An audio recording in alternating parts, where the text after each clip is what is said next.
Welcome to the WFDF 2018 World Ultimate Club Championships. We are here in the men's division, getting into the business end now. We have a pre-quarter final, a repeat of the European Championships last year.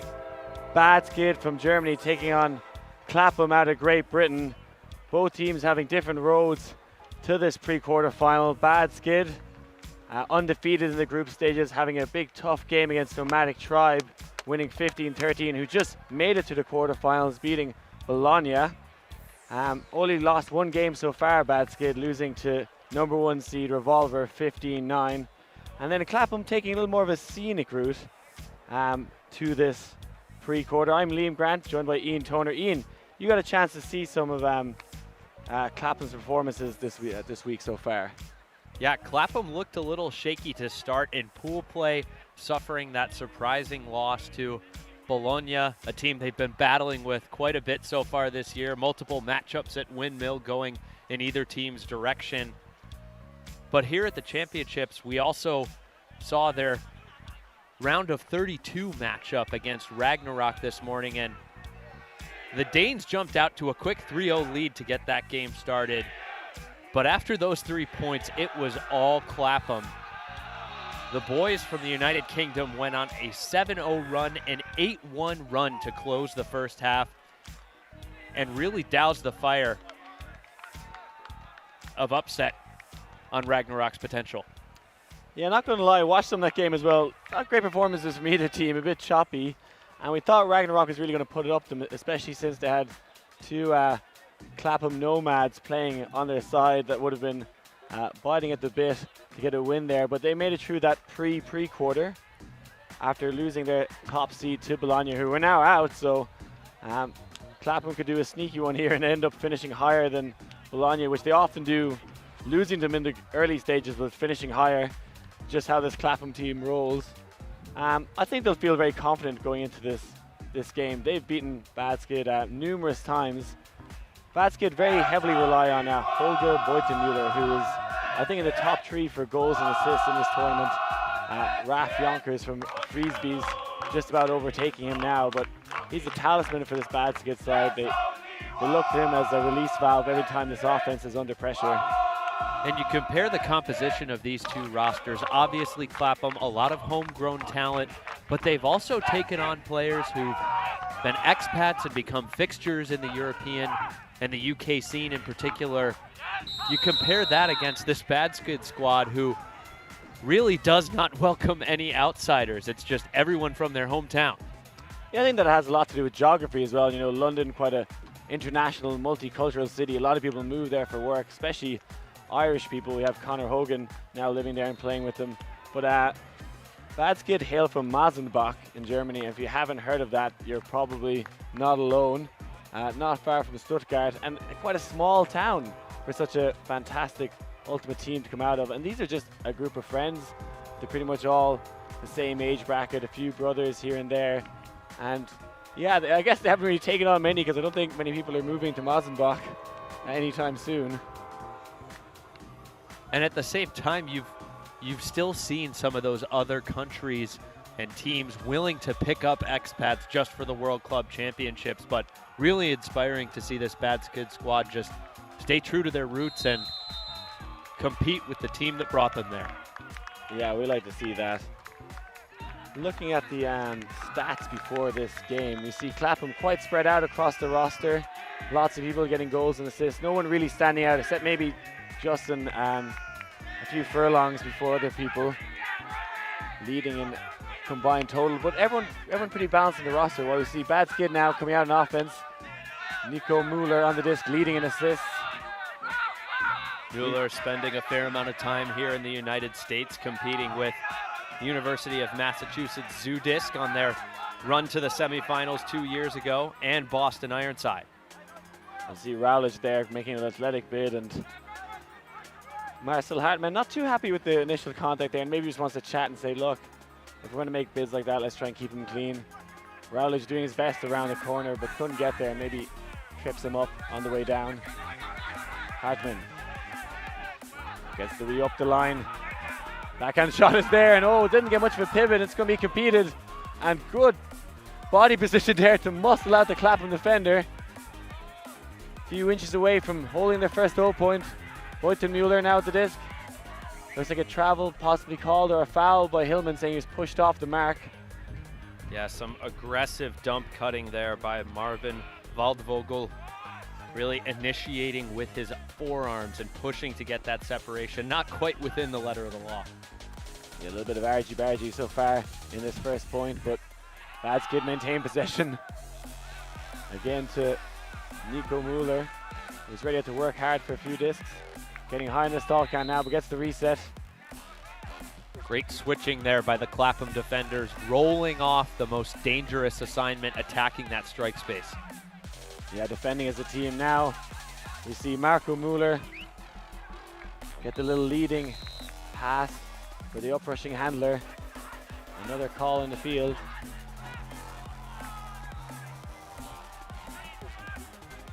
Good defense here from Clapham, keeping them outside their end zone, protecting the house. And now the round flick was there, but a miscue. Marco Mueller, Clapham with a chance to break.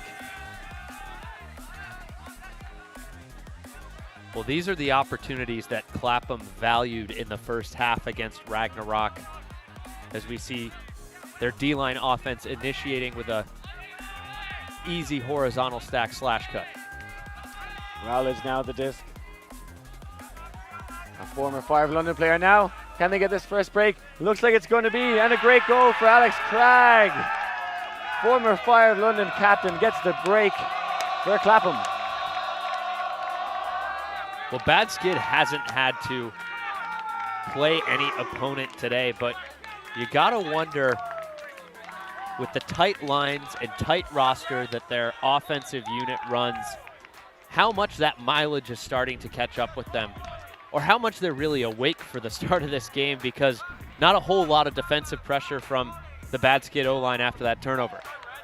Yeah, in contrast to that, Clapham have 28 players here, all being involved in some shape or form. You see Cragg there, free in the end zone. So used to seeing him in a Fire of London shirt doing the same, making that deep cut. Beautifully weighted into the end zone. Not a Bad Skid player in sight. And yeah, I think that's going to be a big test for Bad Skid, is just, do they have the legs? They're very heavy on that O-line, having to run quite a lot. Clapham doing well just to contain them, trying to force an error, and they did just that.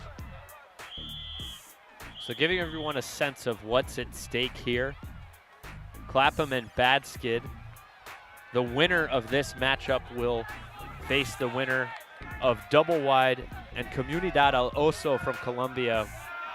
We most likely expect that to be Double Wide.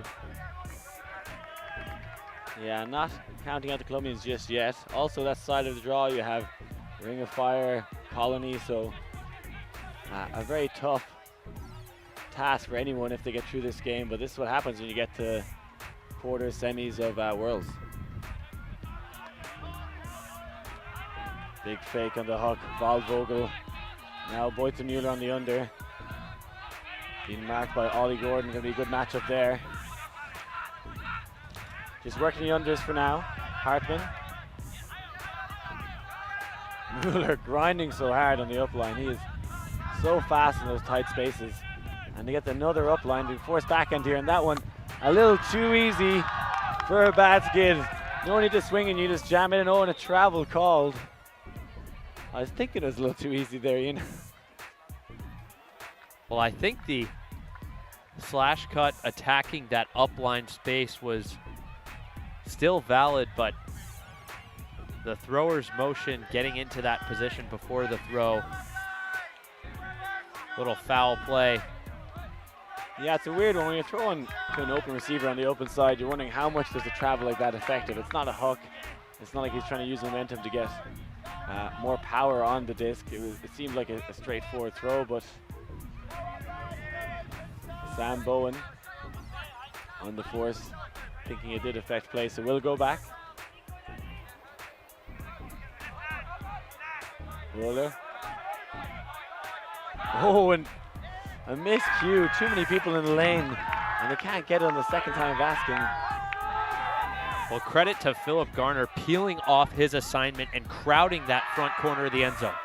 They're sending out to Bowen against Boytemüller. This could be a big battle. Bowen goes off first, but a little too early, thinking he has to get 3-4 feet in the air and not needing to. Waldvogel. And we saw after this turnover. Oh, and a big shot goes up to who else but Boytemüller. Oh, and a fantastic layout grab, getting horizontal. Just what the doctor ordered for bad skid. Well, after that previous turnover, Boytemüller was being marked by Sam Bowen. And you saw that quick communication between Sam Bowen and Ollie Gordon switching back, with Gordon taking the Boytemüller matchup. What do you think about that strategically? Because I think Bowen does have a little more size than Gordon in that matchup. He had two men of similar stature and fantastic deep defenders, but you're coming up against probably the best deep receiver in Europe at the moment in Holger Boytemüller, who has to make an outstanding grab there. Difficult trailing edge catch, having to adjust his body in the air, and keeps his concentration to tie this one back up.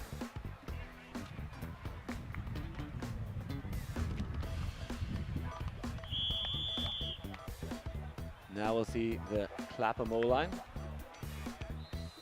And it appears that Ashley Yo is injured.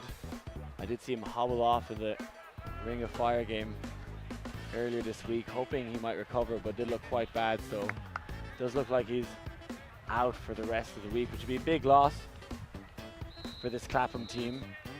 If there was ever a double game point line, you'd imagine he'd be on it, but they'll have to do without him. And as I said, 28 registered players here, so lots of men willing to step up.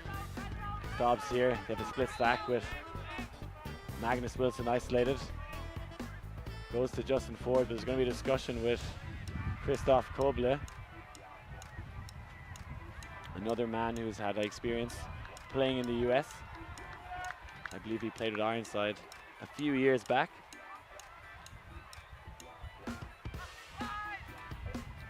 So again, a lot of these players, bad skid, true and true, but getting their experience elsewhere for a semester or two or a year abroad to try and bring back some new information. Oh, and that one dangerous to Cartwright. To Haynes. Big flick fake. He's getting a lot of pressure on the sideline, but Justin Ford there when you need him. Try and get the swing off the thorn. Now to Stobbs. Safe, comfortable throws from Clapham. And again, another call in the field. Looks like a pick as James Mead came around the corner, who's done well to fit into this Clapham O-line. Traditionally played with Chevron for many years, but has crossed over to the dark side now as he wants to get a little more silverware. And he's looking very well in this team. I'm surprised he didn't join them earlier. His style kind of suits Clapham better. Chevron are a bit more wild and exciting. James likes to play way more structured. Ultimately fits in very well with this Clapham team. We saw Chevron's bid for a championship coming to an end.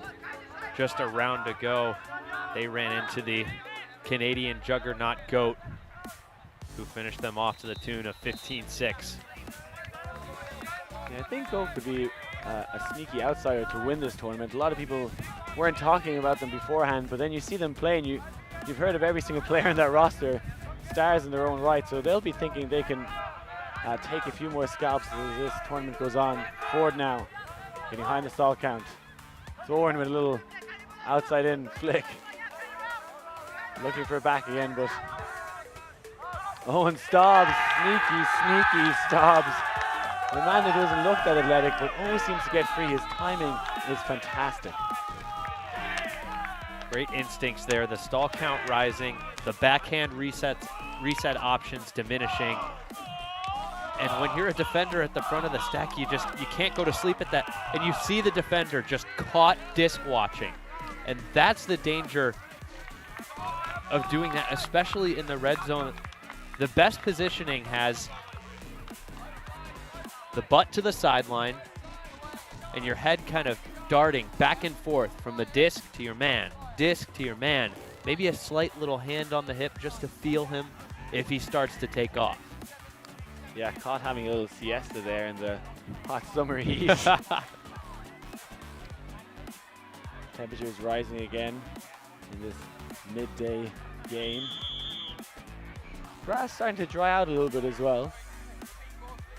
But a fantastic facility here in the Lebanon Sports Complex. Truly impressive sight to behold. And perfect 0 point from Clapham. As you see the bad skid O-line coming down a vertical stack. Great initiation from Waldvogel to get things moving. Mueller in acres of space. Lots of sagging in the lane as now with Boyton Mueller, who's going to try and assist, and he gets it in. Great goal, Marco Mueller in the end zone. And it's not often you see Holger Boyton Mueller throwing hucks. He does have 19 assists so far, that being his 20th. Usually just getting the little tap in after catching the huck, but he shows he's good on both sides of the disc. Well, just a breakdown and holding the force there from the Clapham defense. That first around shot that actually got to Boyton Mueller was a break.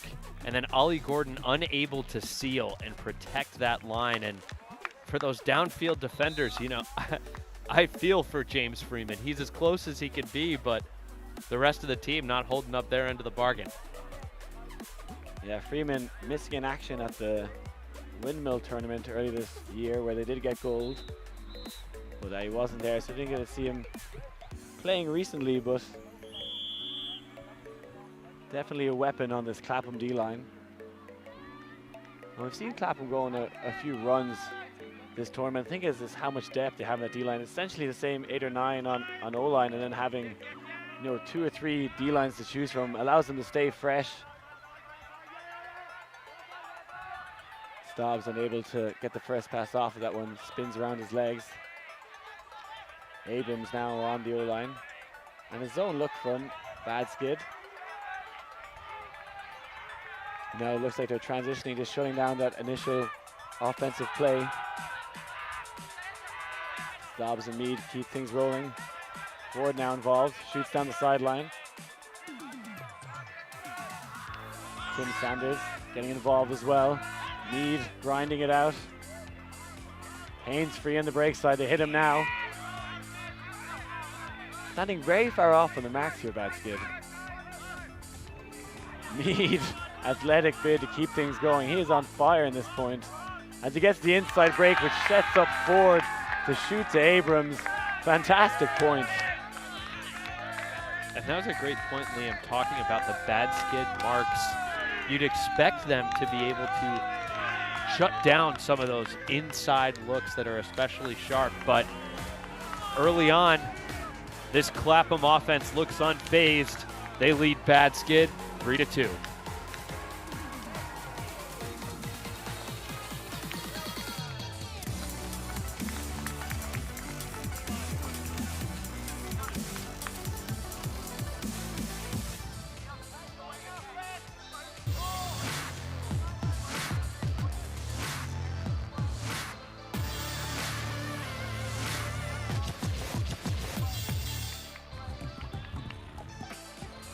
It early. Help us teach kids about cancer symptoms through Ultimate Frisbee clinics. Join us and speak up.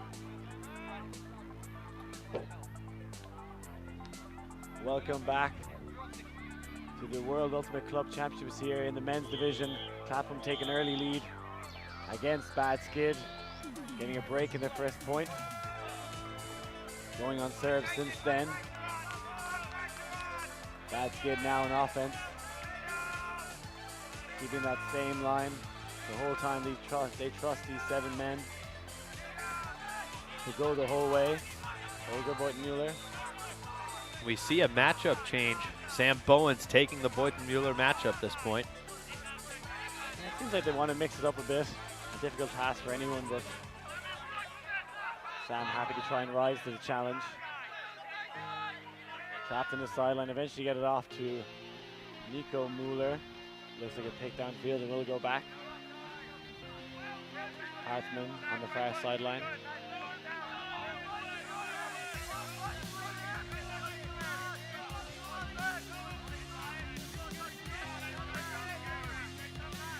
Just discussing what stall count is going to come in on.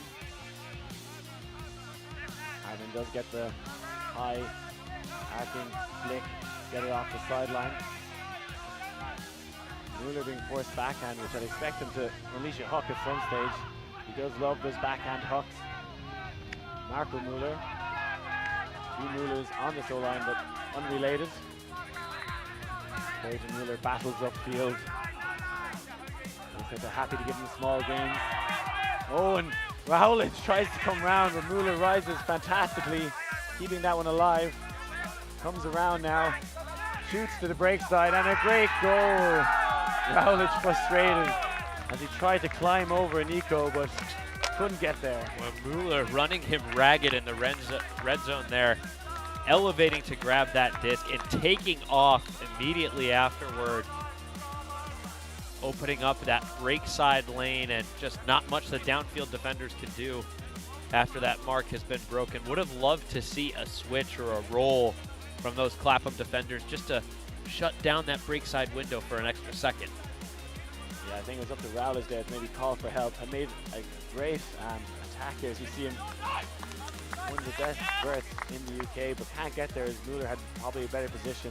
I think gets caught out here as he spins around to the break side. You see Rowledge needs to call for help there. Someone needs to protect that break side when he can't get the mark on, but great play as well from that kid. Found the rhythm. This O-line now after getting broken in the first point. Nico Mueller showing his towel game is on point. Seen a lot of players keeping the wet towels in coolers, throwing their neck in between points. Thorne. Dobbs. Again, we see bad skips down the zone. Last time they quickly transitioned. Looks like they stayed in the zone for now. Quite passive, allowing Clapham to swing, and now they've transitioned. And maybe Justin buying some time there on the mark. He knew if he went for the big pivot, he might bite on it, and Joe does just that, so likely to get a reset on the stall count. Oh, it is contested, so contested foul to Max to come in as stall 6 now.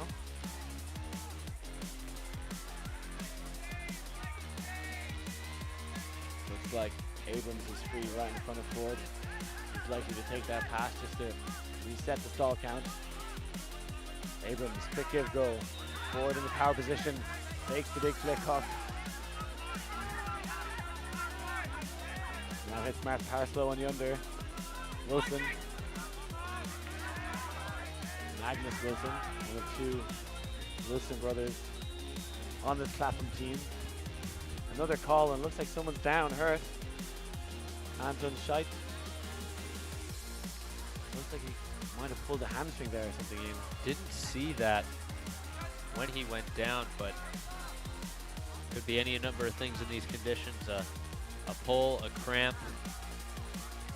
Sometimes you just get cleated. And walking around on the fields earlier today, we haven't had rain in a few days. It's no secret that it's been quite hot. This ground is a little harder than a lot of players might expect. It's been subjected to some pretty harsh conditions and aggressive cutting for the better part of the last several days. Dobbs to Ford. So many touches already in this game for both of those players. They're getting high in the stall count before it looks stumped, but Dobbs able to get there when needed. White. The 6'7" Kiwi stature there. A difficult man to defend. Bourne. Nice. Outside in flick to the break side. Well, he loves those high release backhands. Terrorized American collegiate defenders with those when he took the field for Pittsburgh and Saba Noor. winning college national championships for the first time in program history.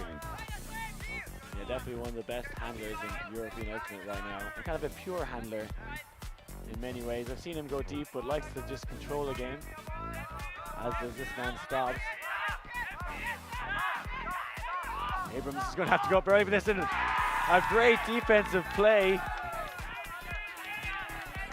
And that is Mark Prish, and he goes deep straight away. He's going to have to compete himself. And in between two defenders, what a bookends. Great play, getting that break back. Oh, and there's a call in the field. I'm not sure where it came from.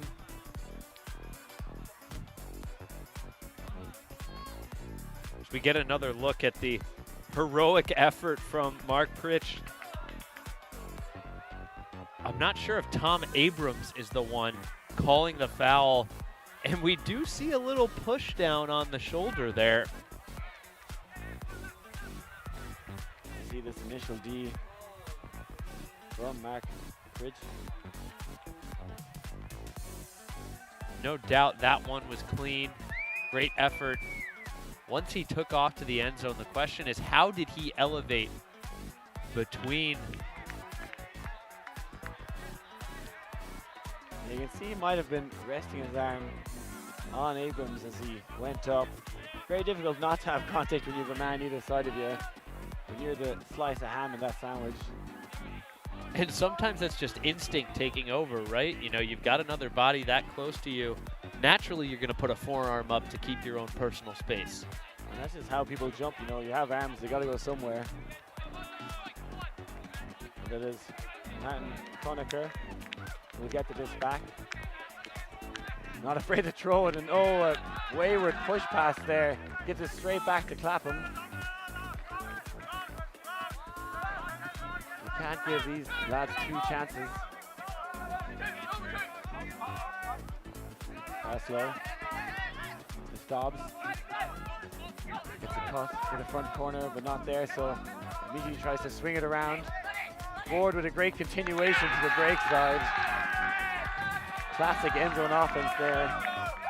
Tom White finishing that one off for his 9th score of the tournament. It's great to see how open this Clapham O-line rotation is. A lot of the top club teams like to restrict offensive responsibilities to, 8, 9, maybe 10 players, with the occasional superstar from the defense crossing over in dire times. But Clapham have no problem cycling in multiple cutters downfield to give that handling core a new army of fresh legs to hit. Surprised to see Tom White on the O-line, actually. Didn't get that role last year. Saw him play for the New Zealand national team in Royan at the World Beach Championships, and I described him as a giraffe on rollerblades. Quite a tall man, but sometimes not the most coordinated. So it seems like he's developed as a player since then and taking on a big role. I'm sure there's no other way for him to take that besides viewing it as a compliment, of course. And we got to see an impressive roller skater in Mason, Ohio, earlier on the week. A local celebrity. Nico Mueller. And now a zone from Clapham as he just shoots a blade straight to Holger Boyd Mueller. Wasting no time. He wants to swing. We just throw a blade straight over the top. And Clapham transition to match defense. Holger Boyd Mueller tearing towards the end zone. Gordon in pursuit, but they don't hit him this time. Hartman. Oh, and throws straight to Ollie Gordon. I don't know what he was thinking there. Another chance to break. Alex Brooks on the far sideline. Bowen, the man living in Dubai. A well-known British player. Oh, and that one too easy. Where was the defense? And Bass Kid can't be giving up points like that if they want to win this game. That's the second time we've just seen the end zone stack defenders going to sleep disc watching. And personally, when I was playing in the World Ultimate Club Championships, I was more of a defensive handler myself. But whenever I was in the stack, I loved waiting for that moment when the defender would take that quick check-in back at the disc. That's the time when I knew I could strike. And if this is more than a check-in and it's a full-on disc watch for seconds on end, it just makes that cut that much easier. You see Clapham use their fakes so well there. Trying to create space on the mark. Conrad Wilson won't get an easier assist than that. What do you think about this take, Liam? Conrad Wilson, doppelganger with Rings Henry Fisher. That's a hot take, Ian. That is a hot take. I think I need to see the two men standing beside each other. Conrad's quite tall. How tall is Henry? Henry Fisher's 6'4" as well. Okay, so you've looked up the stats. Weight, size, very similar. Quite similar. Who's got better tan? We're going to have to go to a video review for that one. Yeah, interesting to see who put on the highest factor sun cream.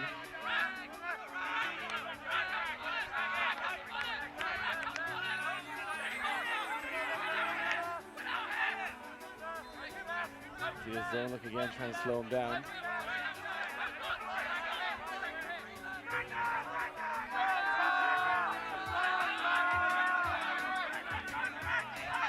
Nico Mueller eyes up that buttery biscuit to the end zone. This one waited to perfection. I was waiting for him to do that. Clapham forcing backhand all this game so far, playing into the hands of his greatest strength.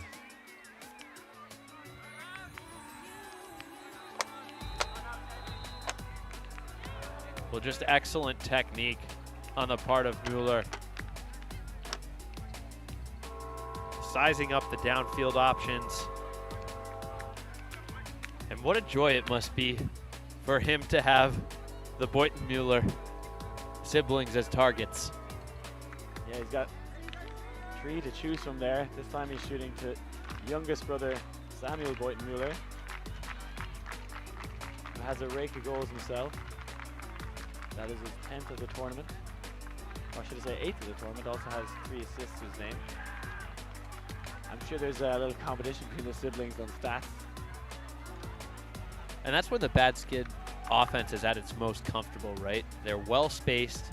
They're providing clear, deep lanes for any of the Boynton Mueller brothers to attack and Mueller to service.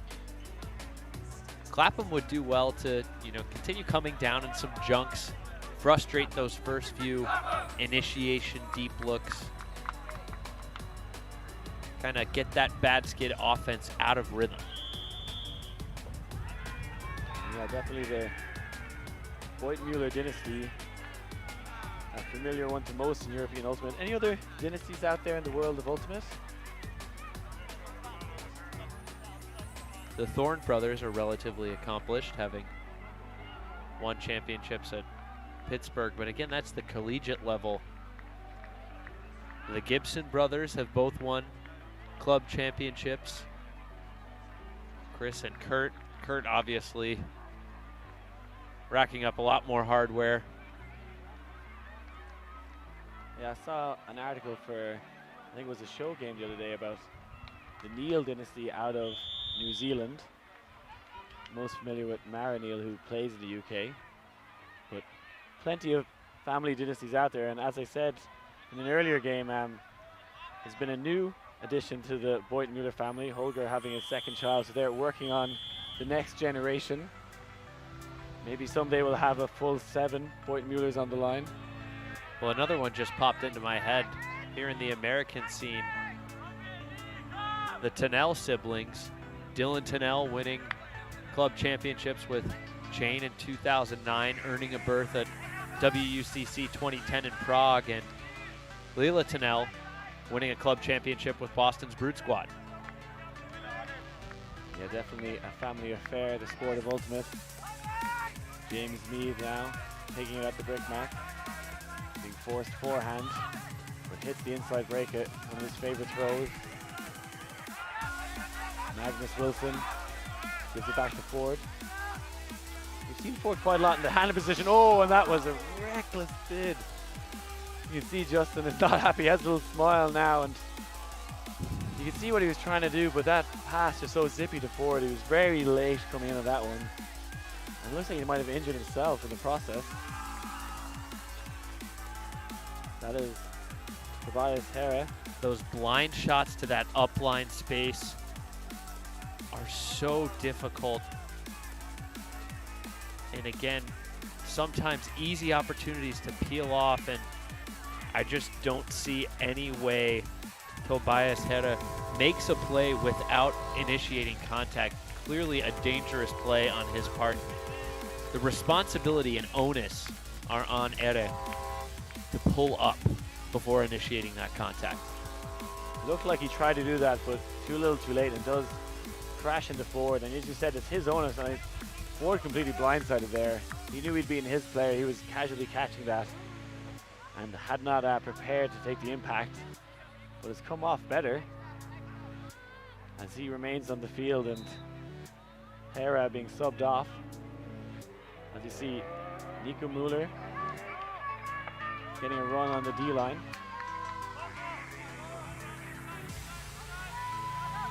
Back to Mead. We usually have Ford playing this handler role the whole time. He's very dangerous deep down the field, but allows to use their best player in the backfield, doing well to get free when needed, as he does for Wilson. Oh, and a nice leading pass. Gives it back to Wilson, who throws a wishy-washy lefty backhand into the end zone, and again it's White gathering that one up. Clapham maintain their lead going into this one. Join us for more action in just a few moments.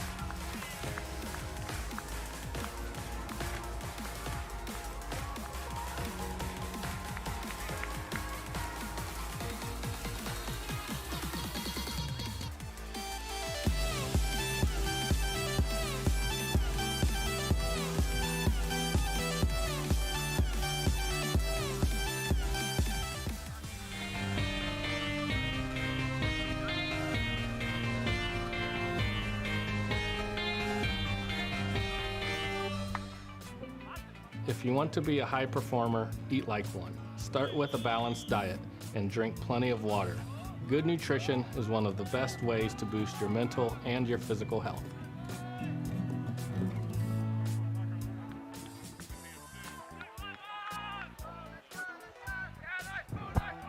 Welcome back to Clapham versus Bad Skid. We're still here in the first half. Bad Skid trailing by 2 as they work it out of their own end zone here in offense. Who else but Nico Mueller taking responsibility of throwing downfield. Holger on the disc now puts up a spicy one. But actually easy gathered, and in acres of space is Volvogel. Who's marking him? Can't walk it in. And eventually gets the support from Holger Beutenmuller, and Clapham not happy with their defense there. Maybe a mix-up downfield in the matchups. Well, it looked like they had the Bad Skid offense dead to rights. Andrew Jackson with some first-rate dump defense, making life very difficult for Nico Mueller in the backfield. But once the deep shot went up, just a lack of accountability in chasing down those switching assignments. And an easy finish for Holger Beutenmuller. Yeah, Volvogel getting his 8th assist. Just a couple of yards short of the end zone. Patiently waits for teammates to arrive.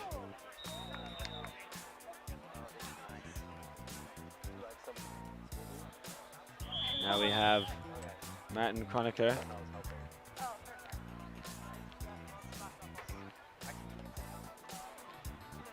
One of the leaders of this D-line. Has a towel tucked in his shorts. What's your thoughts on that, Ian? You know, it's humid here.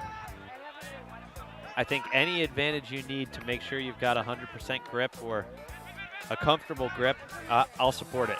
I once played with gloves.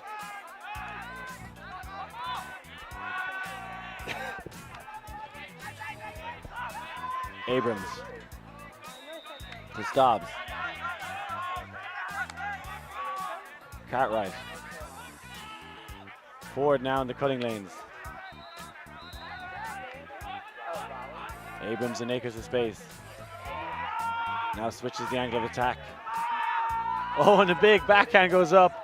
Possibly a trust throw for Ford. This one going to work out incredibly well. That was a crazy IO backhand.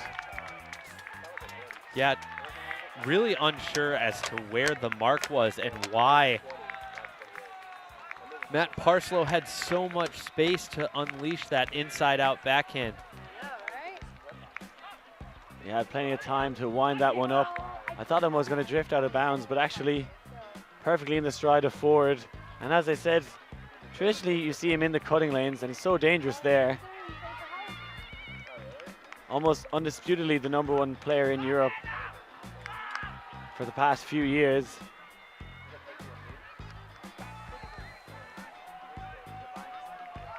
And amazing to see how far deep Justin Ford already was at the point of release. That deep cut wasn't developing from shallow, and he wasn't on an opposing third of the field. It was just straight down the middle, using the curve of the flight of the disc to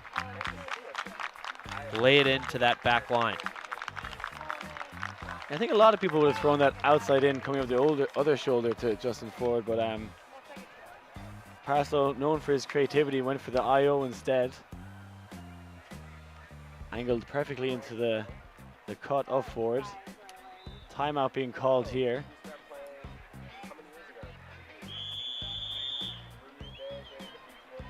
I think Clapham would love to break here to take half.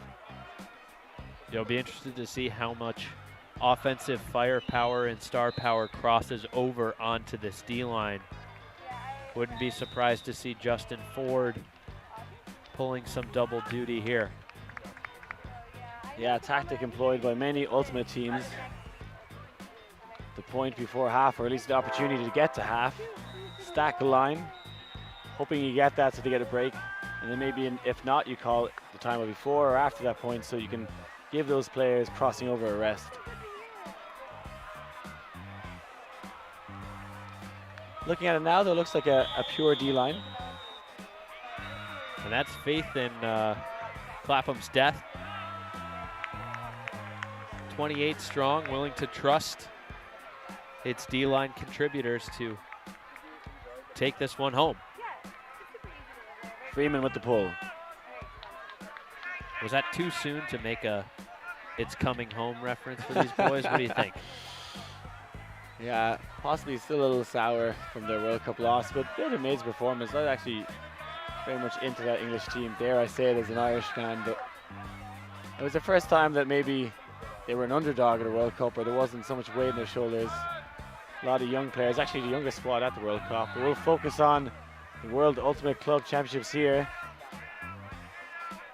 as Vogel gets some small yards in the zone. Olger, Boyd, and Mueller getting involved. It seems like Clapham are just playing zone to shut down that set play, stop Holger going deep. And again, they quickly transition. Nico Mueller has no force on him for a couple of seconds, but now Hillman gets involved. Marco Mueller has to go backwards to Reinert. Hartman. Nico Mueller is just so fast up the line, and that was a dangerous throw. Somehow caught by Freeman. Don't even know he was aware of that. Kind of landed in his back pocket. And this is their chance to break from half. This is why they call the timeout. They knew how important this point was. Rowledge, Bowen, gratuitous faking. Opts for the reset.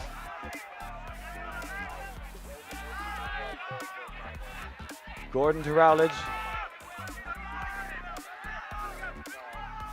To Cragg, back to Freeman. Gordon working some hard yards, and there's a travel called.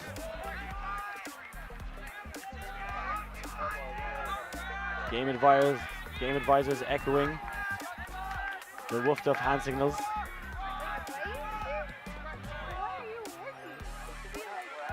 Freeman gets the easy under to Gordon. And then another return pass to take half. Freeman with an unusual bookends, but a bookends nonetheless. He's delighted with himself there. Claps all round for this British side. And as a handler defender in the red zone, you've got to know that the reset options want to attack upfield into that 4-side space at the front of the cone. The O-line defense for Bad Skid just not getting it done here. They trail Clapham 8-5 going into the half.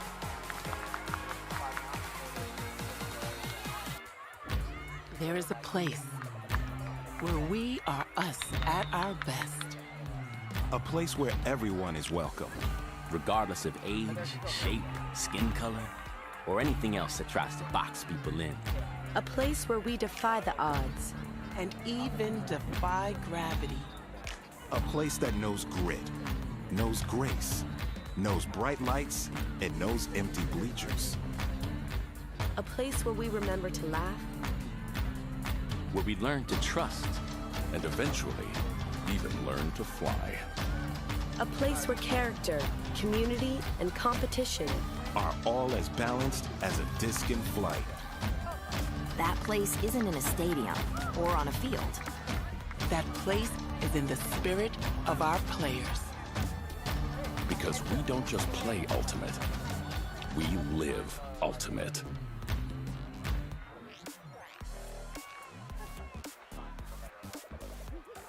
Welcome back to Lebanon, Ohio. Liam Grant alongside Ian Toner. We've just seen a clinical first half from Clapham. Now in the lead, 8-5. A lot of work to do for this German side.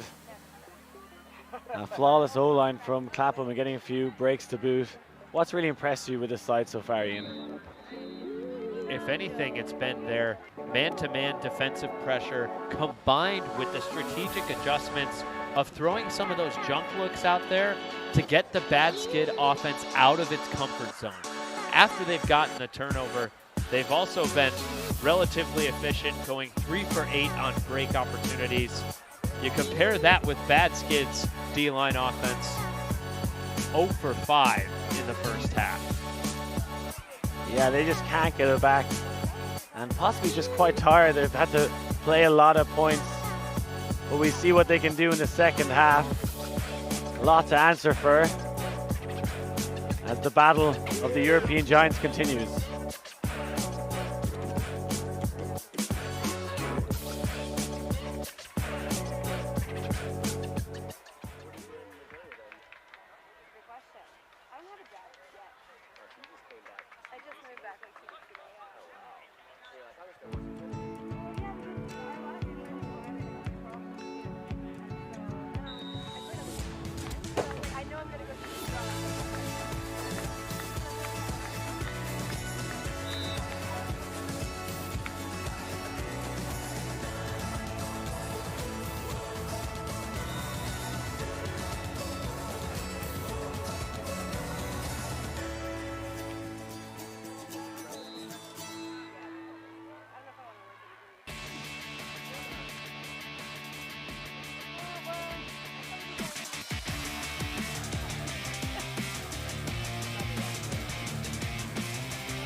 Mala fama, it means infamous, bad fame. Bad fame. Mala, bad, fama, fame. Bad fame.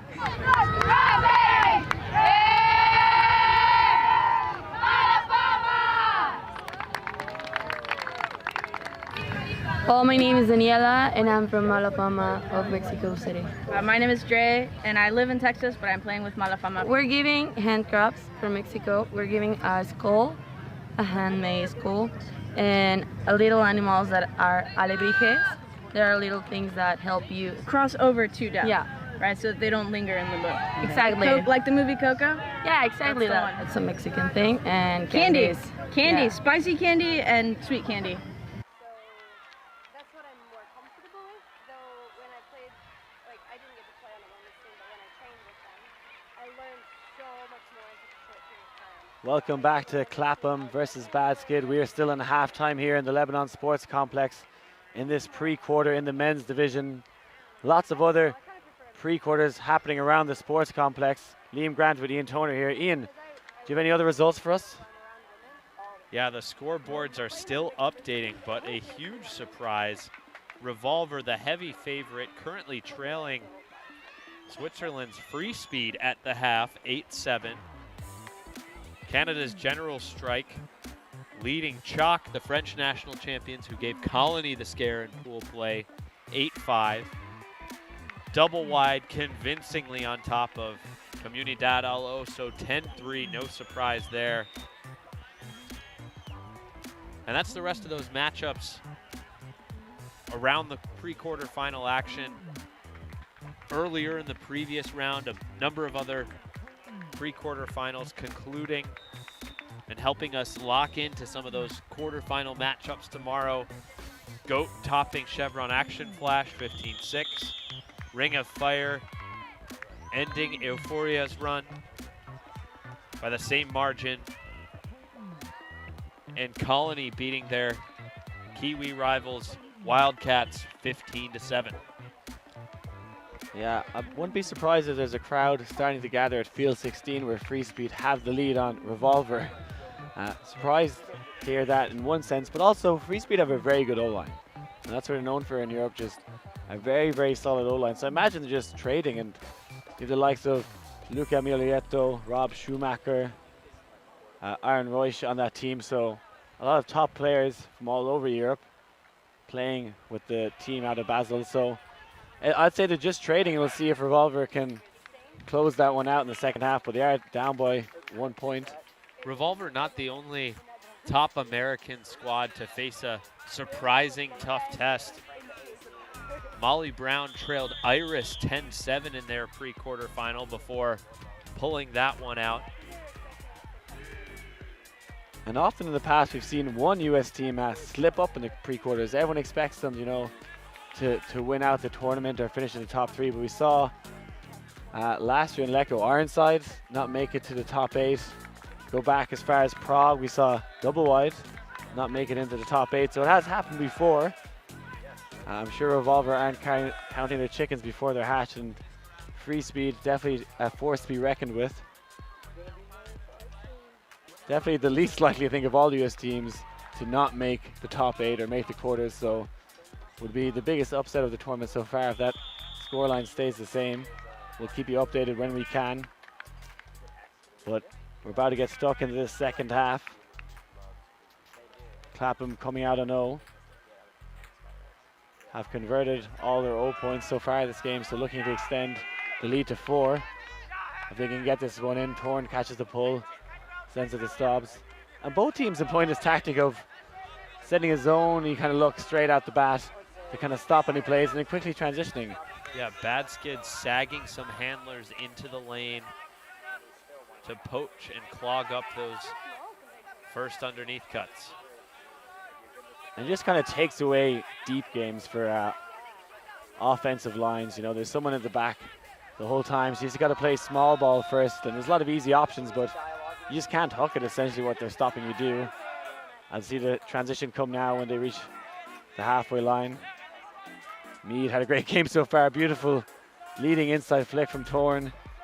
Haynes fakes the same, but gives it back to Alex to orchestrate this end zone offense. And what are the odds Alex Thorne is setting up his mark for a saucy high release flick off to that break side at this moment?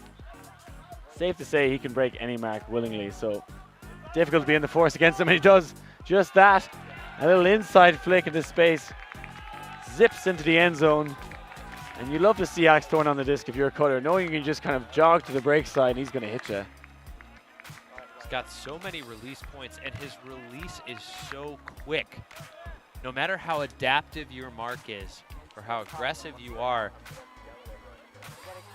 That shimmy just opening up the window on that inside lane end zone shot. Liebersberger left quite flat-footed, but a very difficult man to stop. When he's on the break side like that, a big window to throw into. And that's someone they didn't have back in 2014 in Lecco. Alex Thorne, not part of that roster that lost on double game point to Revolver. Bad Skid having a not so successful Lecco campaign. Everyone was expecting big things from the young squad back then, but an unfortunate three-way tie pretty much knocked them out of the top half of the tournament. Oh, Mueller wanted to unleash that deep shot to Boyton Mueller. Yeah, that's pretty much what wants to do the whole time, and it kind of lets this offense rest if they can just get a one pass offense. But I think that's what Clapham are trying to do, grind him down. But now we see the deep shot. This one trailing over the head of Boyton Mueller, but gets it every time. He's just, oh, a delight to watch running to the end zone.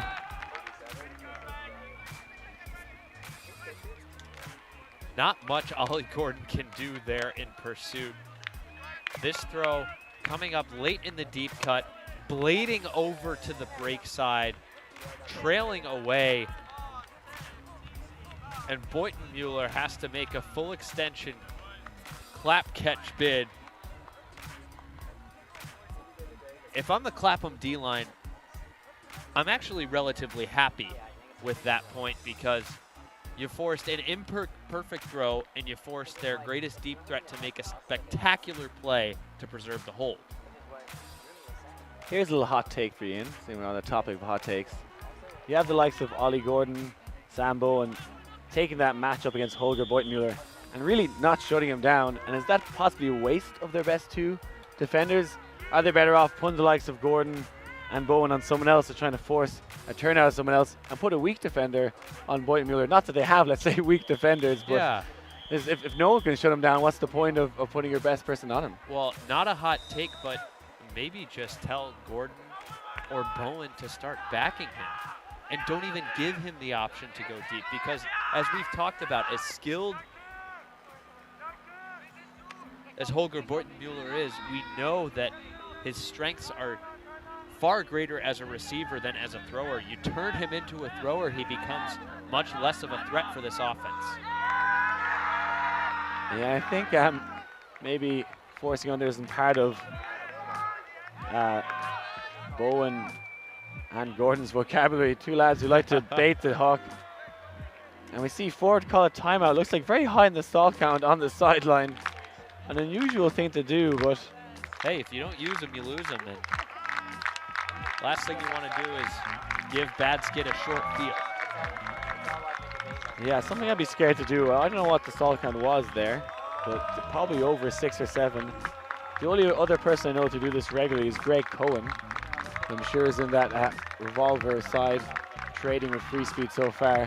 The man loves timeouts, and I've seen him do it where he gets into trouble on the sideline. A lot of people just throw the disc and throw maybe out to the break side and just hope for the best. He'll call a timeout if it's stall 8, stall 9, and try and set up some kind of isolation or at least give him more time to think about what he's going to throw. And it comes off for him, so let's see if Ford can do the same.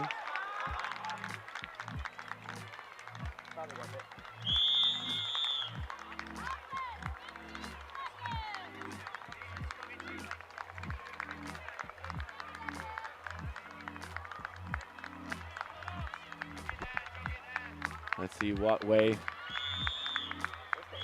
this Clapham offense sets up. Wouldn't be surprised if Bad Skid try a little trap on the sideline or poach off, knowing that he's very little time to make a decision.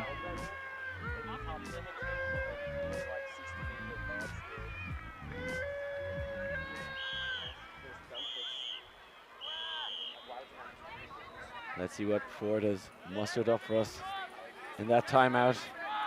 And gets an easy reset to Mead, so good decision in the end for Ford.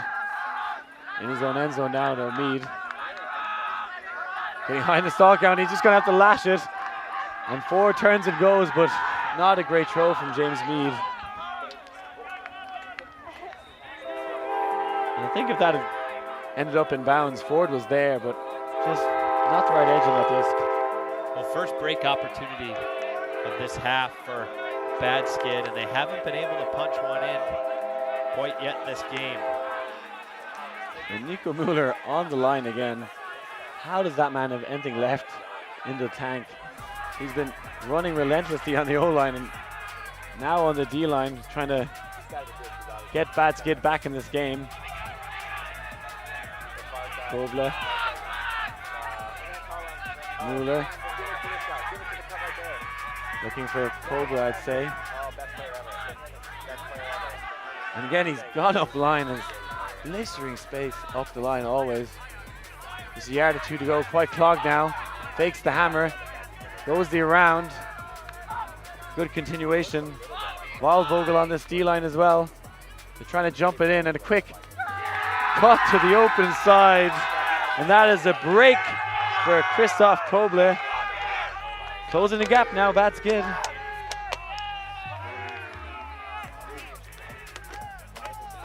Really aggressive handler movement from Bad Skid after this turnover, and a lot for the Clapham offensive unit to deal with from a defensive perspective.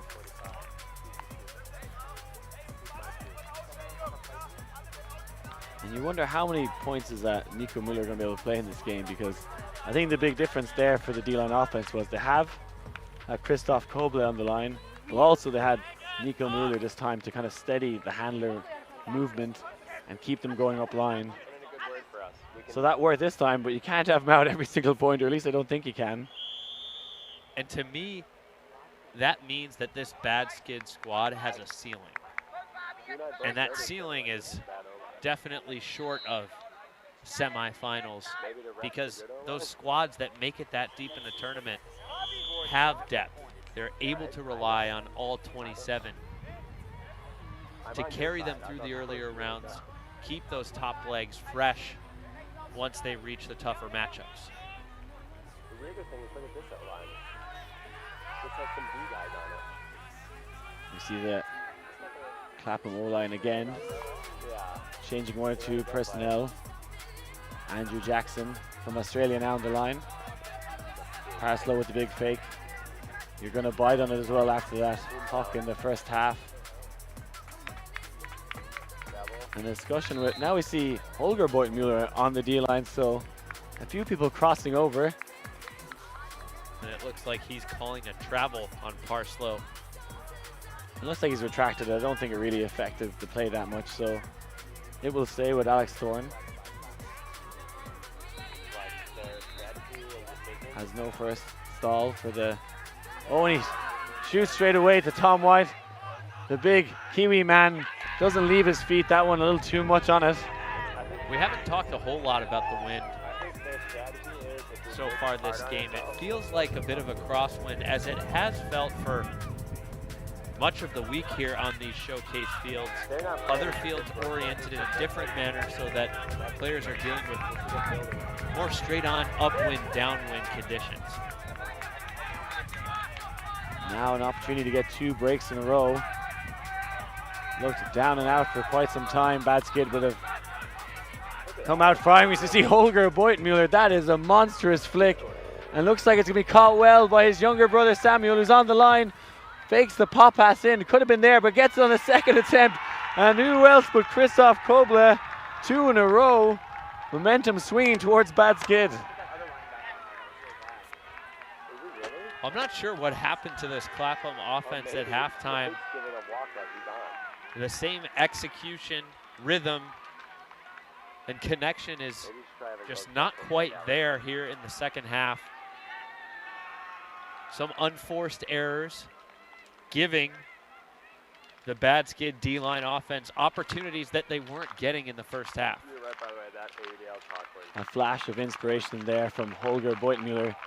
Did not know he had this one in his locker. That is going upwind, and that is a fantastic flick to his younger brother Samuel, who read the disc really well. Some good patience on the end zone line, and finds Kobla, who is delighted with himself 2 in a row against Clapham. As a D-line player, you don't say that very often.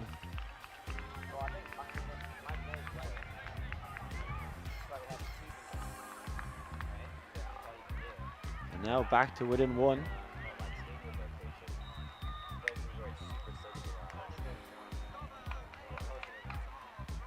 We'll see now it's Nico Muller's turn to go out in the D-line.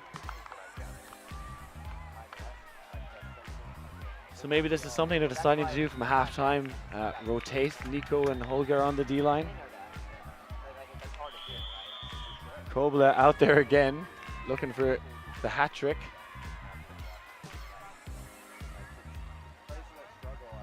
Oh, and Holger's out there as well. This is a very, very strong D-line from Bad Skid. And I don't know how they're doing this in this heat and this stage of the competition. Now, this is their only game of the day, and if they were to progress, they would still only have 1 game per day, so a little easier on the shortened Bad Skid roster. Holger sends one into the skies here in Cincinnati, Ohio. And a missed call there from the Clapham O-line. The game advisor, Kate Monforti, signaling that Bad Skid was offside on the pull. And again, with the game advisor system, the offense needs to recognize and accept that call on their own. That's not an active play-stopping call from the game advisor. Yeah, I think as well, if it was maybe a better pull, they would have thought about it if it was going in the back of the end zone, but like Stobbs has it now essentially at the brick mark, maybe a few yards shy of it, so maybe an only reason just to tire out the D-line of the Bad Skid players. That would be the best advantage, I think, of calling that. Abrams now. Oh, a wayward pass. Who was he throwing to there? Looks like Parslow just stopped as he released this, and they could go 3 in a row here, Bad Skid. The Clapham offense in 6s and 7s. Marvin Waldvogel read that turnaround underneath cut perfectly, anticipated it even better than Parslow was able to execute it. Now we see Samuel Boyton-Mueller. His brother Holger this time, it goes straight away. What pace to burn Robbie Haynes. That is 3 in a row. This game is all tied up. I thought Clapham might run away with it, but Bad Skid thought otherwise. Ian, we got a game on our hands. This Clapham O-line unit just looking like a different squad from the group that graced the fields in the first half here. Yet another unforced execution error, some miscommunication between the thrower and downfield receiver. The stall wasn't at a point where the thrower had no choice but to pull the trigger there. Great anticipation by Waldvogel to earn that block, and just big man small ball there by the front cone to cash in the break. This game now more electrifying than a hairdryer in a hot tub. Things have really heated up here as it's tied up. The 2 big juggernauts of European Ultimate going head to head. Let's see what this Clapham O-line can do. It looks like a lot of the D-line players coming out here. Will Rowledge, Ben Funk, Ollie Gordon, telling the O-line they've had enough, it's now our turn. Surprised didn't call a timeout there. It's kind of his tradition in Ultimate if you get scored on 3 times in a row. Let alone 3 times. I've seen timeouts after 2 consecutive breaks. But a 4-0 run here from Bad Skid to tie this game back up. And if you believe in momentum, the Germans have all of it right now. And we see a very similar line again. Essentially playing Ironman now. And that's just a tough bid from Mueller. The definition of a backpack, but Cragg fighting through the contact. Yeah, Cragg is a tough cookie and rides that one out. Oh, and beautiful handler movement. Can this D-line show the O-line how it's done? Freeman picking the stack.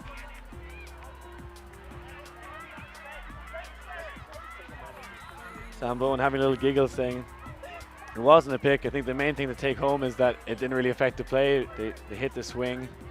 Hannah Monty there, the game advisor listening in. A former world champion of Quidditch. Since retired. One stick is hung up to dry. Do you know what position he played? Was he a seeker? This is Hannah Monty, the female game advisor. I do not know what her position was. I'll have to ask her during the next break. I did give her a hard time when she was representing the Australian under-23s team in London. We got a Harry Potter action in there, but now Clapham doing well, and the shot is there to Rowledge, who gets the goal. They stop the bleeding for now.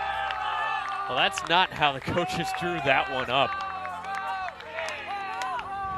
Some late stall count heroics off to the break side, relying on the athleticism and tight windows. Clapham stops the bleeding, regains the lead, 10-9.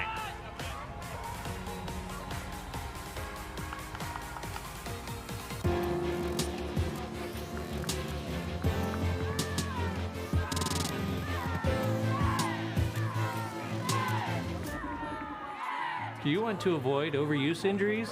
Cross-train. Get your exercise routine out of a routine and mix it up with a variety of activities. Your muscles, tendons, and joints will thank you later. Yeah, the coaching activities were better than the playing opportunities at that point.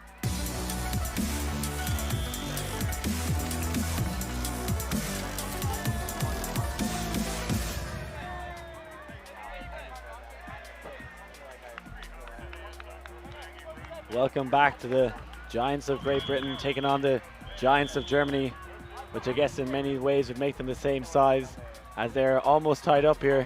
Clapham with just one more point on the board, leading 10-9. We see Connor Hogan with the pull. I think his first point of the game, the Irishman. Well, it was a pleasure to meet you guys. Well, yeah. Have fun score peeking. Nico Mueller with the disc. Come And watch as us play, when you're with forcing him Morris back, tomorrow and he's against always going to Carl. take that option. And who was marking that guy? So come watch. And again, another siesta, this time by the Clapham defense. And just pure frustration from the Clapham sideline. Kind of inexcusable to leave a receiver that unguarded when the stakes are this high. You are important. Swan Thompson chasing him down there, but I actually don't think it was his man, as he sees, waves his arms in frustration, going like, what was going on there? Marco Mueller is not going to question it.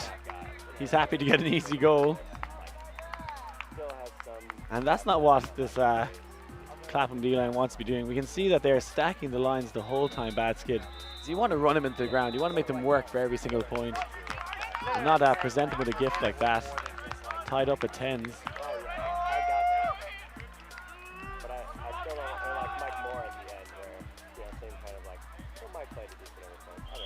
So looking around the men's division, other results finalizing in this round. Double wide finishing off Comunidad El Oso 15-4.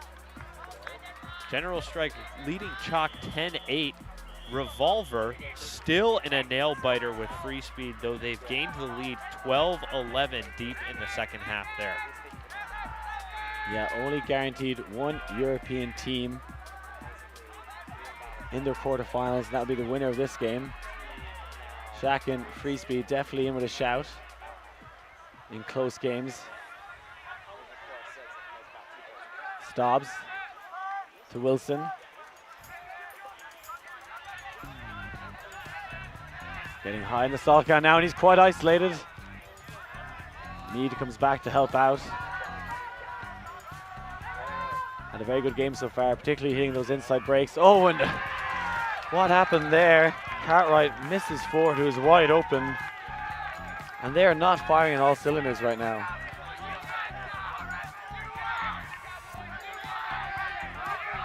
Nico Mueller, how are you still out on the field? Lashing another hook. Oh, and Samuel Boynton-Mueller gives up quite early.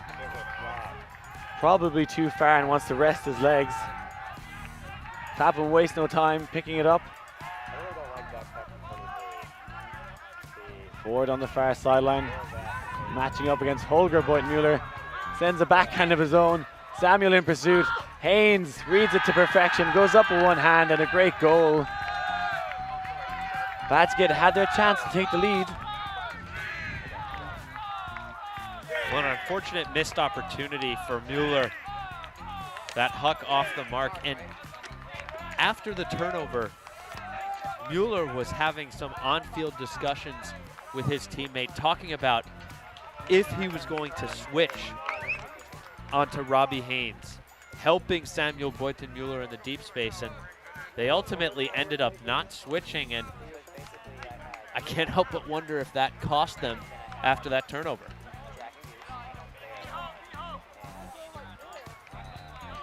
As we see some replays at that point, we see, I think for the first time in this game, Ford and Beutenmuller going up against each other, and I was really excited to see a jump ball go up between the two of them, but instead, Ford gets another assist. As long as we're here, we're going to do it. Robbie Haynes had enough separation to take that one down comfortably. We're sleeping at our house. You're done for the day? Yeah. Who did you just play in? Ben Funk, Saving the try. the long-established Clapham player, originally from the US.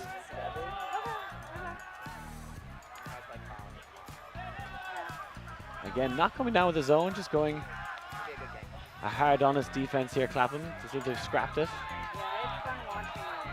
Holger with the disc. Hartman. Marco Mueller. Tim Nico. Looks like a pick might have been called by Alex Brooks. Yeah, Brooks is saying Mueller can keep it, but he may want to catch up and get a little closer on the mark. Yeah, I think that's a fair decision. Definitely had some separation. Good structure here from the German offense. Keeping to this vertical stack. Oh, and a great little shuffle from Reiner to get free. Playing the offense they want. Nico with the inside flick to Holger. Can he get the continuation? Oh, and sells the fake to Ollie Gordon, who lays out, giving him the easy breakside pass.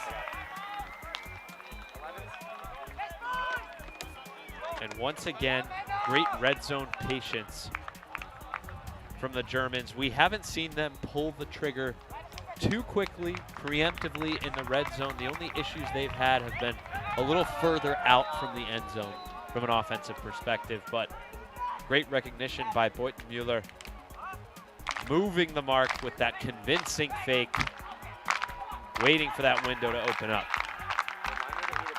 I said early in this game that Justin Ford is probably the undisputed best player in Europe right now, but Holger is giving him a run for his money in this game. And usually I've just known Holger as the player that goes deep and is a big man that gets what he wants, but he's shown great composure in this game. A couple of deep shots. You see him there playing great end zone offense, faking out Ollie Gordon. So he's got a few more aces up his sleeve. And I'd really like to see the two of them go up against each other in the air. Ford and Beutenmuller.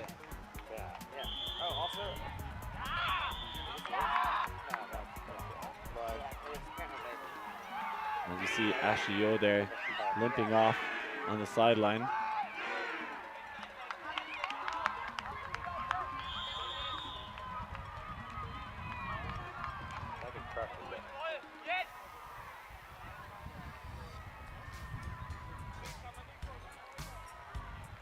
Getting some information from Hannah Penlery. We find out that a game advisor, Hannah Monty, was a chaser. That was her position in Quidditch. You ever played Quidditch?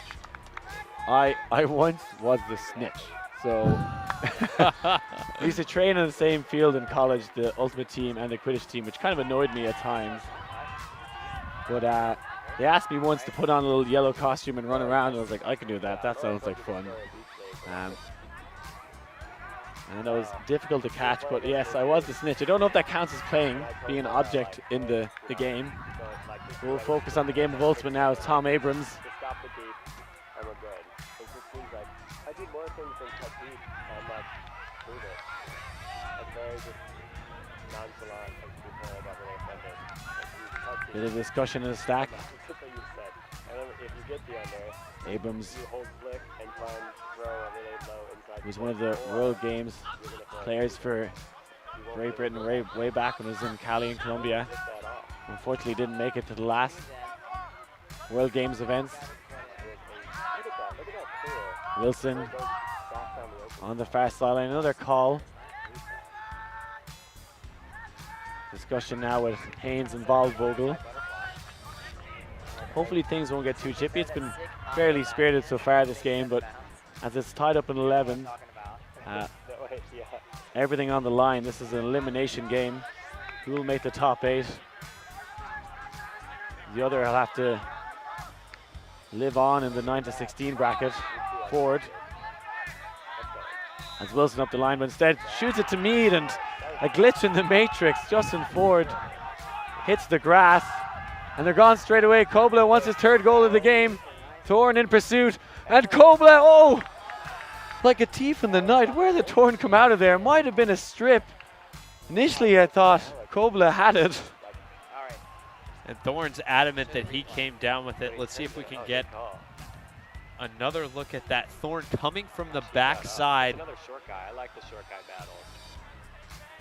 Non-stop plays here in this pre-quarter. Kobla does look like it was a strip, and great spirit from Thorn. Doesn't have to use our VAR assistant. Instead, trust the basket player. And I think he had it first. And even if it was the same time, it should go to the offense. And we're joined now by Evan Lepler, who has some information about another pre-quarter that happened moments ago. Evan, what's the news? Yeah, guys, very exciting on the adjacent field. San Francisco Revolver, the #1 overall seed, the 2-time defending champion. They were down at the half against Free Speed, 8-7. They got a break early in the second half, looked to be in control, then they got broken again. But of course, they did eventually rally, and they prevailed 15-12. There were some nervy moments for Revolver. It didn't feel possible that the #1 seed could lose in a game like that. Tons of credit to Free Speed. They played valiantly, earned a ton of respect. I won't sleep on them again. With that said, Revolver, moving on. Thank you for that update, Evan.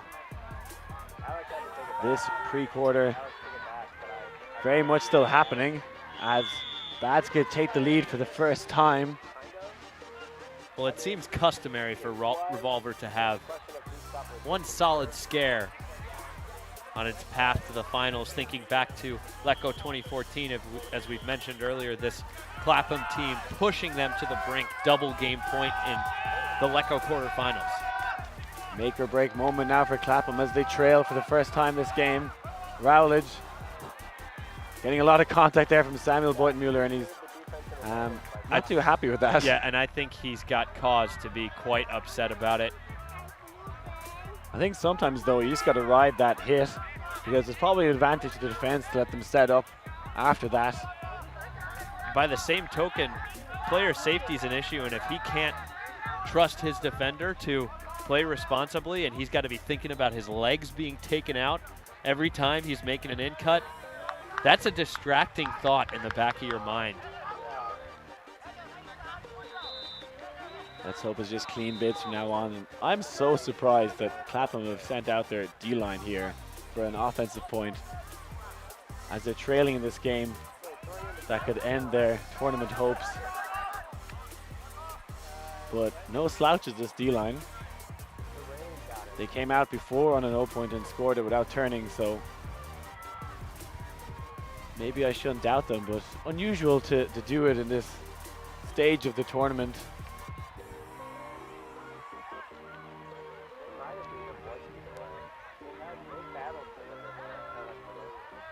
Another discussion with Sam Bowen. You see some flossing on the sideline. Some happy kids having fun here in Lebanon Sports Complex, and why wouldn't they be? Fantastic ultimate on show. Great cultural experience. Just a good time all around. Bowen now. Enforced backhand. Getting high in the stall count. Freeman. Gets it to Bowen again. And the hook goes up. Oh, that one is going to be caught out of bounds. And I don't think he realized there, Alex Brooks, when he's competing with Nico Mueller. Definitely not in. Alex is on the field. And they're debating now whether it's going to come in the front corner or further field, but Nico will take it from his own end zone. Koble. Holger Boyntmuller is on the line. Oh, and they're looking for him, and not even Holger can take that one in. Yeah, one of the few errors we've seen from Nico Mueller. A little casual on that outside in flick to the inside out lane. A little more focus on that throw. Probably could have found his favorite big target. Yeah, it seems like they're just playing their all-star line from now on, so you can understand if some tiredness creeps into the game for them. They'll have another go of this. Freeman. Hillman boosts up line, he gets the inside break. Freeman again now. Brooks to Bowen.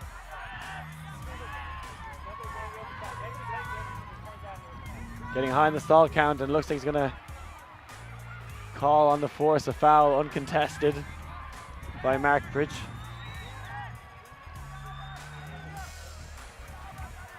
It's a big moment in the game.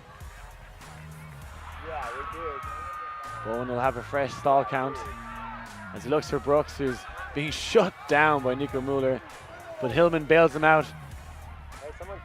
Can hit Connor Hogan on the continuation. Getting high in the stall count, so he resets to Rowledge.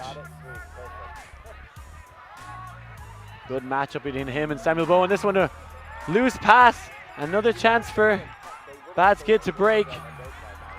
And you see Boyton Mueller instructing his teammates to call timeout, but they're going to persevere. Yeah, I would definitely advise them to do the same, but they're going to play on. Holger to Koble, who shoots the end zone. Nico, sensational this game, and he gets the goal. Amazing performance of this man. Now a 2-point lead. Ian, can you believe it? They were down and out earlier in this game. Well, hard to believe that it's just Nico Mueller's first goal of the game, considering how valuable he's been to this Bad Skid offense. But a tale of two halves so far. Bad Skid trailing 8-5 at the half, marching back in the second half. A 2-goal lead as we go into the break.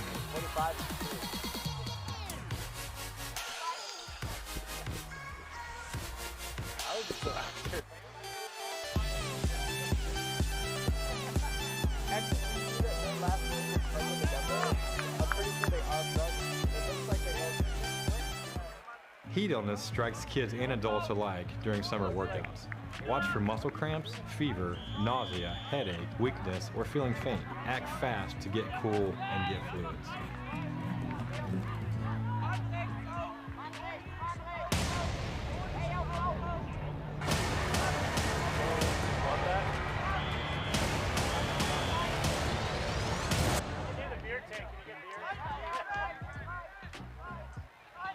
Welcome back to this nail biter of a pre-quarter.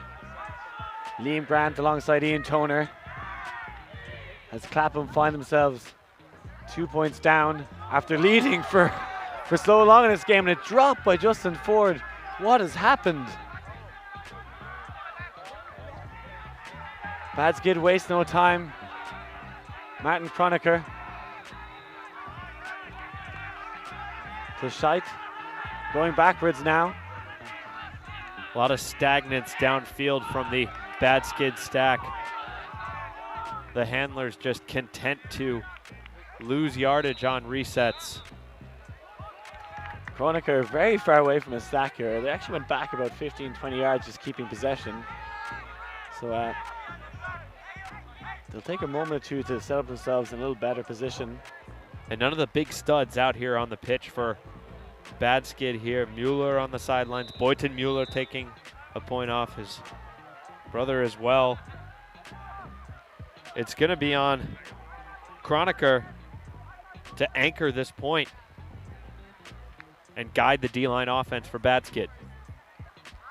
Yeah, you got to imagine with their big workhorses on the sideline, you'd like to see Kronecker take control, and he has got a lot of creative passes, so even if they can't get open, Kronecker is well capable of throwing someone open. Just keeping possession out of the two handlers. That stack very far away, and he's going to throw it deep. It's going to be a jump ball. A lot of Clapham players in pursuit. They have the height, and Justin Ford makes up for his earlier error and cleans up that one.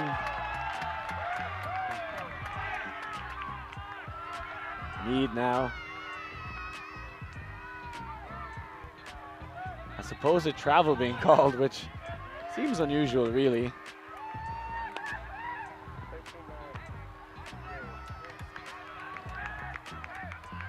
Going to have a quick discussion about this.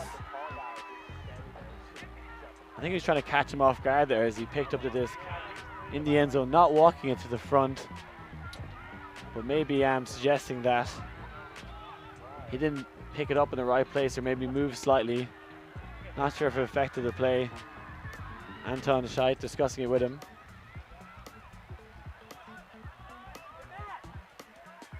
Looks like it's retracted, and I think that's probably the best thing to do for Scheidt because they're now on the far sideline, probably a more difficult position to have the disc.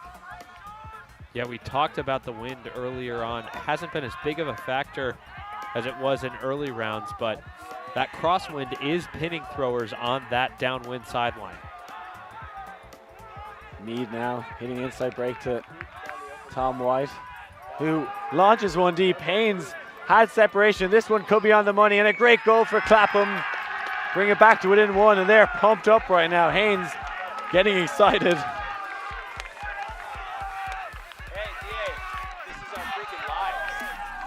Well, a shaky point once again for this Clapham offense. An unforced drop, giving Bad Skid a shot at yet another break.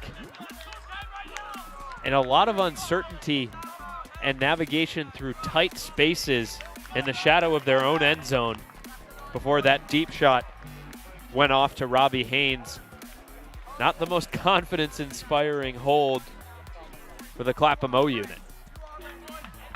Especially with all the superstars for Bad Skid on the sideline. I had a feeling it was going to be Kronecker throwing a hopeful hook. And I see Tom White throwing a hook himself. Not something I'm used to seeing. But obviously has had that one locked away the whole time.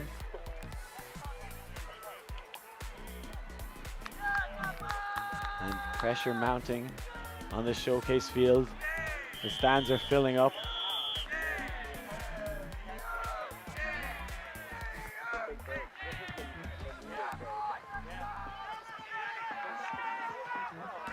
Oh, an offside called. Sending the Clapham D-line back to their own end zone to chase it down again. Sun's come back out now and the temperature's increased. As has the intensity of the play. We see Robbie Haynes there back on the field after scoring that last point. I like that if you're a player. If you just scored a goal, you know, you're feeling confident, the blood is pumping, and send him back out there. Get a D now, Robbie. You just got a goal. We need you to step it up. You're clearly pumped for this game. He's really setting himself up to be on the wrong end of that old ultimate adage, conservation of greatness, right? You know, you do one thing really well, give yourself a moment to breathe and recover before you get actively involved again. This an even better pull, so not much gain for Bad Skid. Only time to set themselves. Deep shot is there. Boyd Mueller decides not to do it and hits his brother coming under, Samuel. Koble now on the O-line. Looks like they're doing the opposite now that they're in the lead, stacking the O-line. Perhaps just going to try and hold their offensive points. Oh, and a great leading pass to the break side. Reinhardt to Koble. Looks off Holger in the end zone. Looks like there's a call in the field. We see Nico Mueller running across there. I'm in shock at how much this man has run this game. If he's not tired as his cleats must be, they'll be worn out. He'll be buying a new pair tomorrow because they've done a lot of work. And if Bad Skid hadn't put itself in such a strong position, winning its pool, doing well in power pools, to give the team just one game today, I don't know that Mueller would be able to shoulder the great load that he has in this matchup. Yeah, big advantage only having to play one game today. Clapham had a battle with Ragnarok earlier. Nico Mueller was up line and sends it to Reinhardt, who has lots of time, and it's a great goal. Nobody can stop that man going up line. Nico Mueller, my MVP of the game so far. And I understand that Mueller is aggressive. He's fast. His change of direction is probably unparalleled. But as a defender, you just got to put your body in that upline space. Make him run through you. Concede the back reset. If your mark's going to fail you, your mark's going to fail you. That's a tougher way to score. He's obviously had so much success just attacking that forced side strike space. Really need to see some adjustments and focus and clamping down from the Clapham dump defenders. Yeah, an honest defense is not going to work on the likes of Mueller. As you said, perhaps just standing in the upline channel, maybe telling your teammate on the force to let no round throw off and trying to just take away the upline by doing a strategy like that might shut him down. But I'm sure they have tried lots of things, but he's just very, very fast, particularly in those small spaces, and easier said than done. And again, we don't see really any of the big studs on this D-line for Bad Skid. They want to save themselves for a game point. A reminder that it is game point for Bad Skid. Yeah, not their 0 points. So if Clapham do what I think they'll do here and score another goal, a little opportunity to win the game, and Torn wastes no time, sending it to their best receiver, Justin Ford, who runs that one in, 14-13.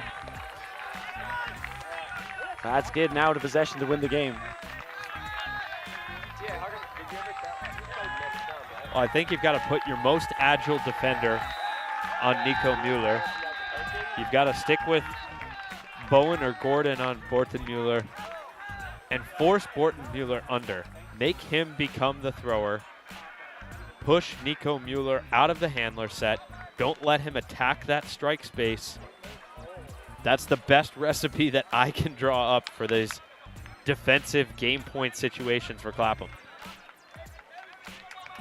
The big players taking control of the game for Clapham there. Probably their best handler, Alex Thorne, throwing to their best receiver, Justin Ford. Stepping up when they're needed most. I think there's a timeout call there by Clapham just to rest some of their star players. And I'd say we're going to see their strongest line on this point and the next, if there is one. Bad Skid just got to not turn over.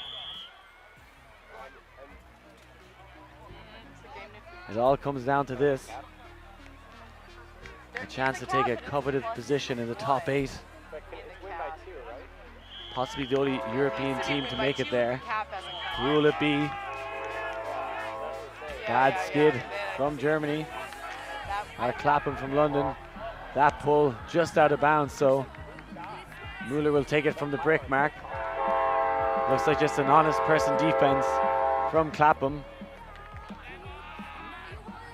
Perhaps Koble in the lane. Ollie Gordon drawing the Borton Mueller matchup. Davies matching up with Mueller. You can hear a pin drop in the stadium and goes up to Koble and looks like it's going to be called back for a pick. Not sure what happened there, but you can see they don't want to waste time here. Bad skid. My heart beating like a breeze block falling down a set of stairways. It is tense here in the Lebanon Sports Complex in Ohio. Can Bad Skid beat Clapham? Knock out the European giants. Hartman. Mueller's gone deep. Gets the break off to Samuel Boyton-Mueller. Oh, and Haynes putting pressure on Nico Mueller, but they keep possession. And a swing, another big layout, but can't get there. Throwing the kitchen sink at Clapham are right now, and another big layout. Nico Mueller has a lot of space. Haynes has to fall back to recover. They switch on the mark now. Bowen given the task of giving. Oh, and it is! There it is! There is the turnover! James Freeman, come at the man, come at the hour. Can he tie this one up? He's going to pick up as well and shoots to Sam Bowen straight away. Samuel Boyton-Mueller trying to get there. And this one is going to double game point, folks. Trying to keep my cool here in the commentary booth. Would you believe it? 14-14. The crowd goes wild. Ian Toner can no longer stay in his seat. James Freeman, the man of the hour for this Clapham defensive unit. Full extension, horizontal, earning that block for the Clapham defensive unit.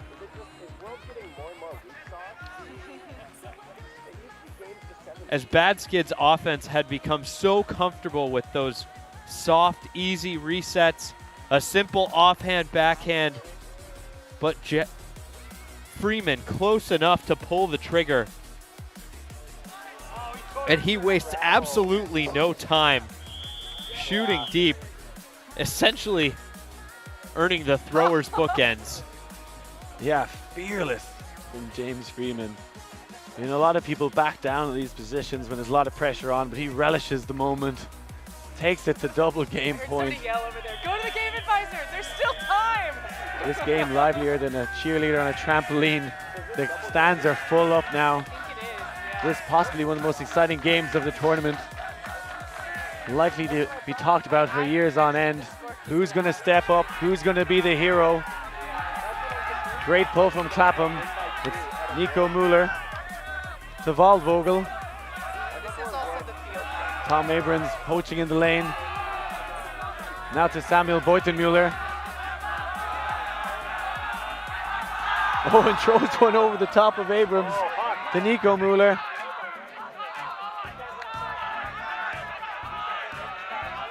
What are they going to do next? Holger Boyton-Mueller still haven't gotten involved, and still throwing it out to Nico. Holger is gone. Doesn't hit him, hits the under. Kobler has Boyton-Mueller, this is it. Ollie Gordon in pursuit. Oh, and looks like it's going to be caught by Hartman, following up the play, and it's a goal! Bad Skid take it, would you believe it? Heartbreak for Clapham.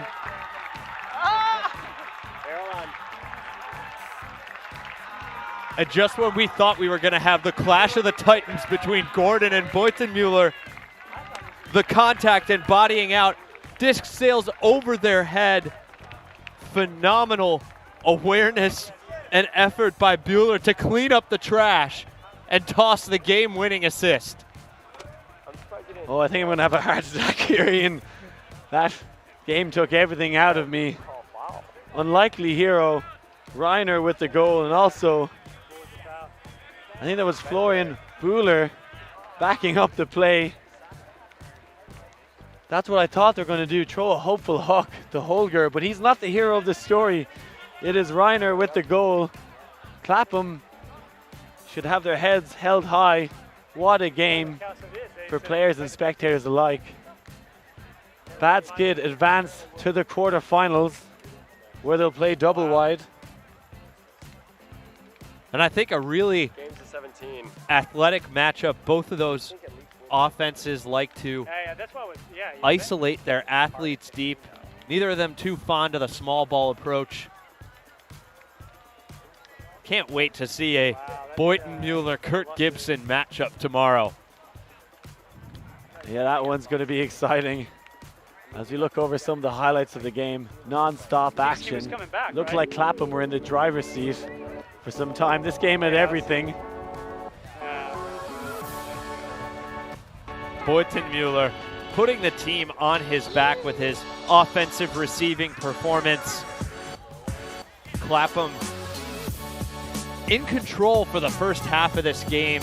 An 8-5 lead at halftime, but Bad Skid making the most of its break opportunities in the second half, going on a 4-0 run to knot things up at 9. Another surge gave them a lead midway through the second half, and